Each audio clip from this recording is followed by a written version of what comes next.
Fala galera, beleza? Quadrinheiro Velho, não é o Fábio Renó. Eu estou aqui com a Dayana Oliveira, ela é do canal Cantinho dos Arteiros, falei certo? Legal? Certo. Você está vendo o link aí embaixo. O canal dela eu acho muito legal porque ela ensina você a desenhar e ela fala sobre desenho. E tem tudo a ver com quadrinhos. Então a gente fez uma troca, né? Eu participei do canal dela, ela está participando aqui do nosso, você pode ver o videozinho que eu participei aqui embaixo também na descrição.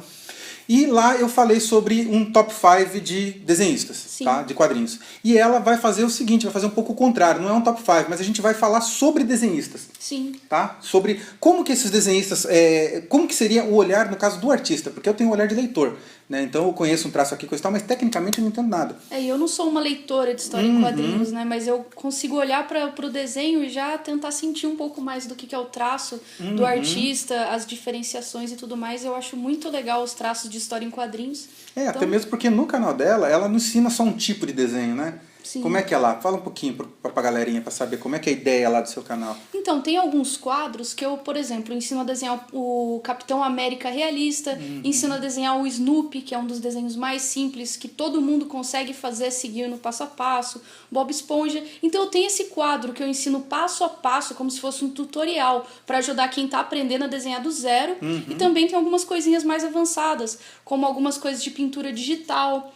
Eu também faço desenhos de séries, desenhos de filmes, tudo que está em alta eu procuro fazer algum tipo de arte, falar sobre aquele tipo de arte. É muito divertido. Faço algumas collabs também. Atualmente eu tenho um pouco de entretenimento também no meu canal, tenho desenho e reação, tenho Gart, que tudo que tem a ver com nicho de desenho eu meio que vou incluindo no Cantinho dos Arteiros. Não é um canal didático, é um canal para quem gosta de desenho.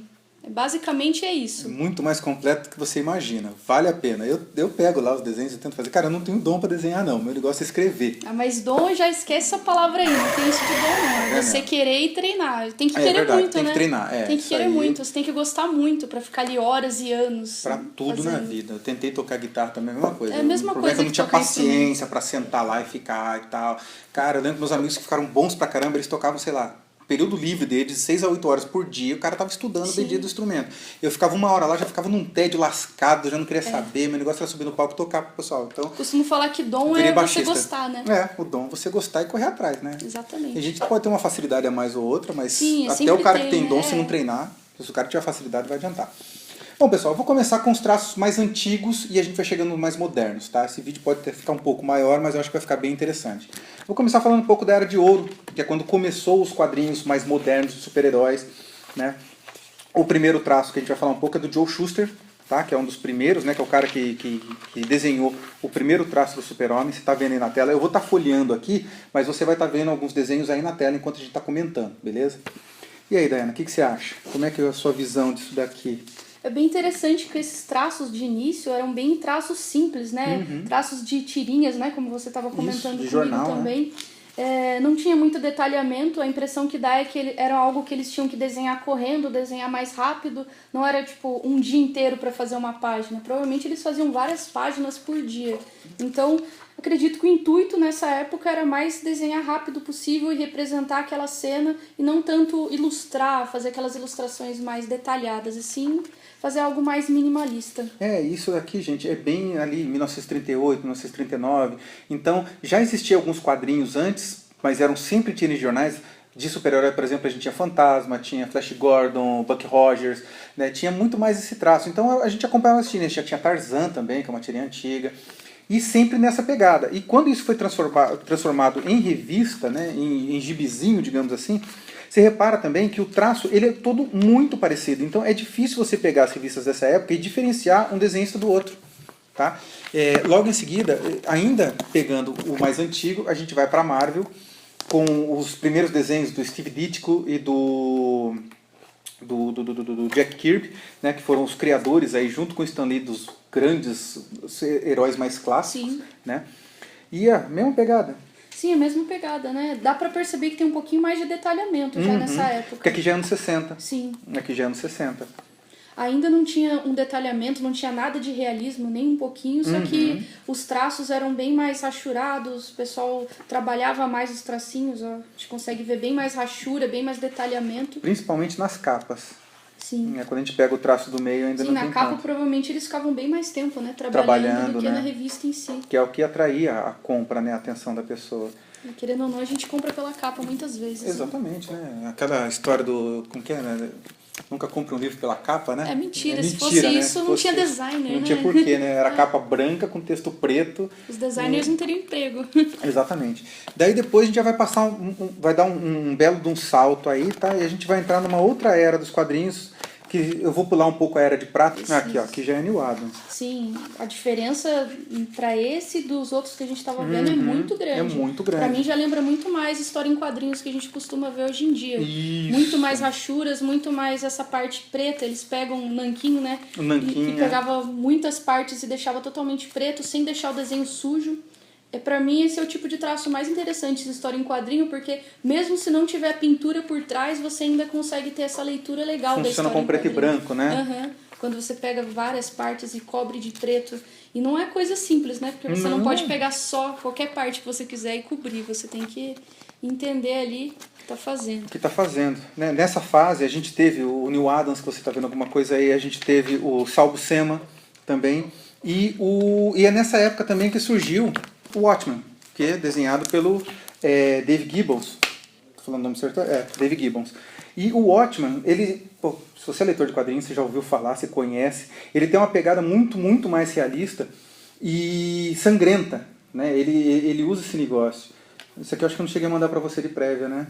Não, e as cores que tem, né, nesse tipo de história em quadrinhos, né, totalmente chocante. Sempre. Eles usam bastante a parte que eu tava falando de cobrir várias partes com preto e colocam as cores mais chocantes. Então dá aquele apelo visual maior esse tipo de estilo. Eu gosto bastante. Ele choca, né? Sim.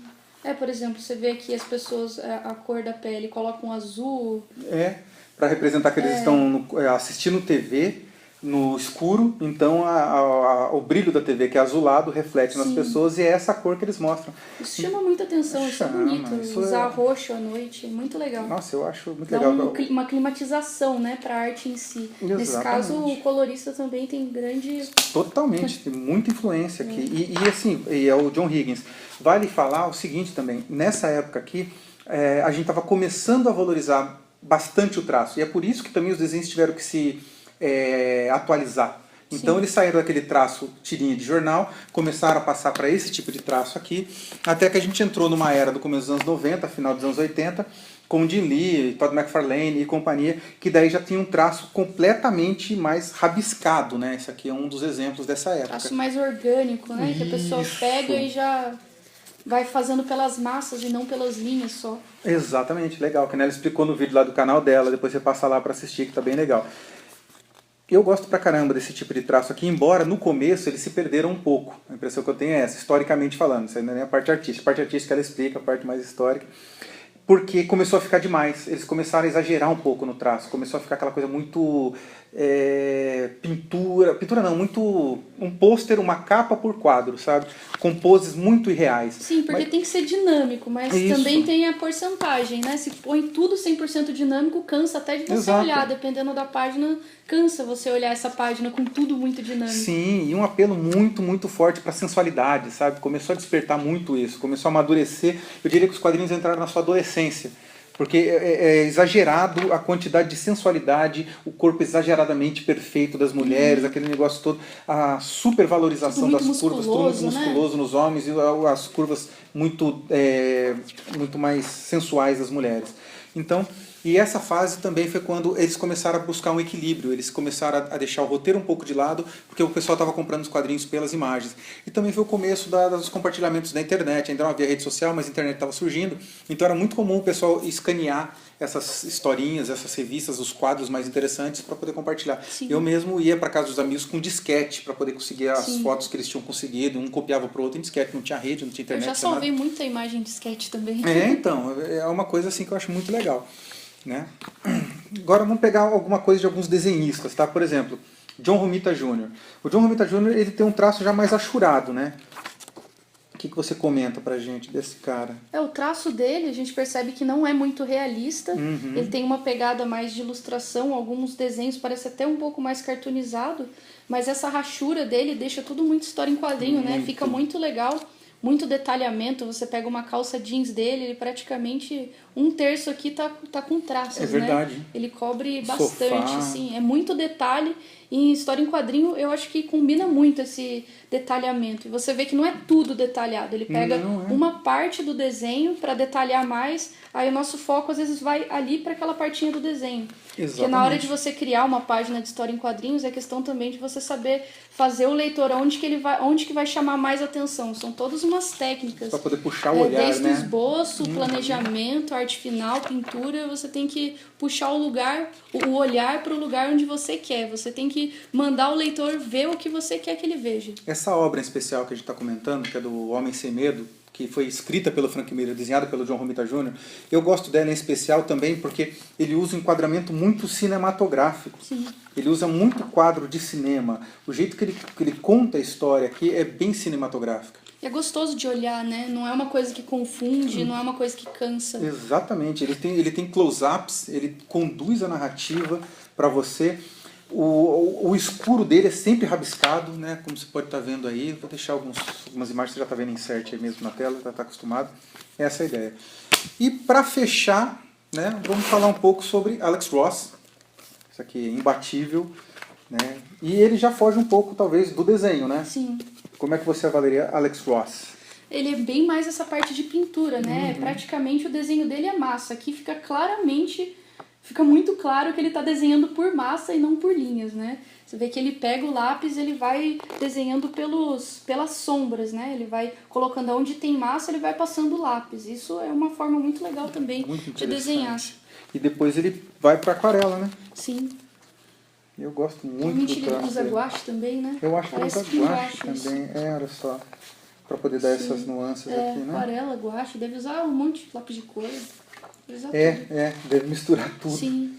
E o Alex Ross, quando ele começou a fazer os desenhos dele, a mudança que ele trouxe foi muito grande. Até então a gente estava acostumado só com desenhos mesmo, desenhos pintados.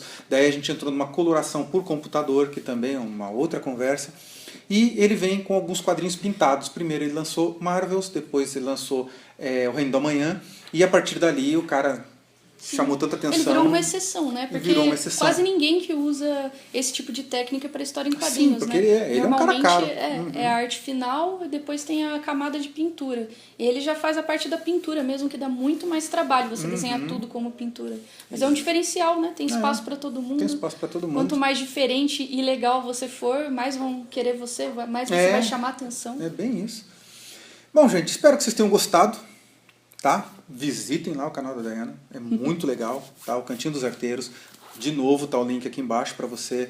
Vou deixar escrito aqui na tela, que você já está vendo aí, mas também tem o link clicável aí na descrição do vídeo. Legal? Quer se despedir? Então, se você gosta de desenho, se você gosta só de observar, ou se você quer aprender a desenhar, se você gosta de desenho, vai lá pro Cantinho dos Arteiros, dá uma olhadinha. E se você gostar, se inscreve por lá, conversa comigo pelos comentários e é isso.